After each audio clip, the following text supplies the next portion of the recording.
আপনার ফোন কি আর আগের মতো কাজ করছে না? অ্যাপ ওপেন হতে অনেক সময় নিচ্ছে, হ্যাং করতেছে অথবা অ্যাপ ক্র্যাশ করতেছে। চিন্তার কিছু নেই।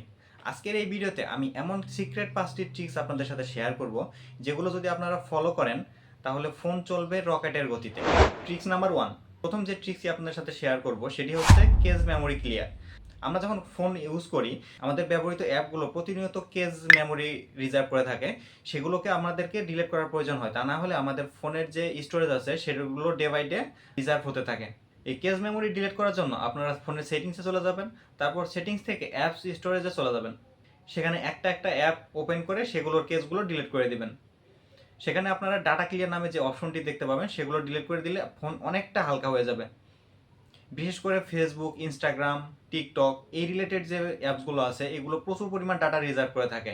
এই কেস ডাটাগুলো ডিলিট করলে আপনাদের ফোনের স্টোরেজ অনেকটা খালি হয়ে যাবে। তারপর 2 নম্বর ট্রিকটি হচ্ছে অপ্রয়োজনীয় ব্যাকগ্রাউন্ড অ্যাপসগুলো অফ করে দিন। অনেক সময় আমরা না জেনেই অনেক অ্যাপ ব্যাকগ্রাউন্ডে চালু করে রাখি, এতে আমাদের ফোনের র্যামটা আর খালি থাকে না, এটা ডে বাই ডে ফুল হতে থাকে।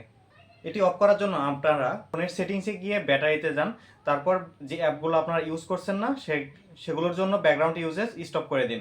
এটা যদি আপনারা রেস্ট্রিক্টেড করে দেন তাহলে আপনারা সেই অ্যাপ ওপেন করা পর্যন্ত সেই অ্যাপগুলো ব্যাকগ্রাউন্ডে আর রান হবে না, সেগুলো স্টপ থাকবে। এর ফলে আপনাদের ফোনের ওপর প্রেশার খুবই কম পড়বে এবং আপনাদের ফোনটাও আর ল্যাগ করবে না। ট্রিক্স নাম্বার 3, অপ্রয়োজনীয় ফাইলগুলো ডিলিট করে দিন।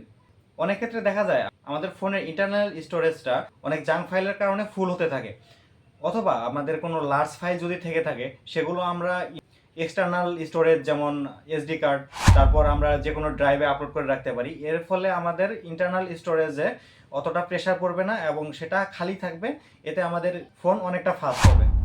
ট্রিক্স নাম্বার 4, ফোন আপডেট দিন।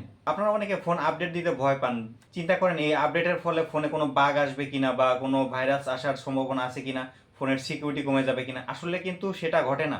ফোনের যে আপডেটগুলো সেটা কিন্তু ফোনের সিকিউরিটি ইমপ্রুভ করার জন্যই দেওয়া হয়। এই ইমপ্রুভগুলো যদি আমরা না নেই সেক্ষেত্রে ফোনে বিভিন্ন লেগেজ থেকে যায়।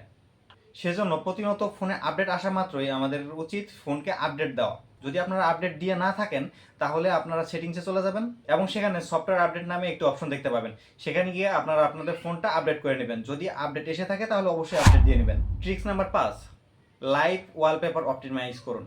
আপনারা অনেকে ফোনের সৌন্দর্য বৃদ্ধির জন্য অথবা কারো কাছে দেখানোর জন্য ফোনের লাইভ ওয়ালপেপার ইউজ করেন, সেগুলো কিন্তু আপনাদের ফোনের জন্য অনেক বেশি হার্মফুল। অনেকে এক্সটার্নাল লঞ্চার ইউজ করেন, যেগুলো দেখতে হয়তো বা আপনাদের কাছে ভালো লাগতে পারে কিন্তু ফোনের জন্য খুব বেশি হার্মফুল এই লঞ্চারগুলো এবং এই লাইভ ওয়ালপেপারগুলো।